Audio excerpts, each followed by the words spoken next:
Kamusta mga kaibigan? Gusto niyo bang malaman ang isang magandang sikreto ng Pilipinas? Sobrang namangha ako nung nalaman ko ang tungkol sa pilandok. Tinatawag din itong Philippine mouse deer at kasing laki lang ito ng kuneho. Pero itong maliit na nilalang ay napakahalaga sa ating mga isla. Ito ay may mapula-pulang kayumanging balahibo at magagandang puting batik. Ang ganda niya talaga. Pero ang pinakamaganda sa lahat ay ang kanyang mga mata. Mayroon itong pahalang na pupil, kaya parang mahiwaga ang mga ito. Mahiyain ang maliit na hayop na ito at mahilig magtago, kaya hindi mo ito madalas makita. Kaya lalo itong nagiging espesyal.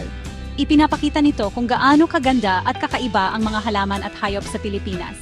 Isipin mo isang maliit na hayop, napakaganda, tahimik na naninirahan sa ating mga kagubatan. Parang simbolo ito ng mga ligaw na bahagi ng ating mga isla.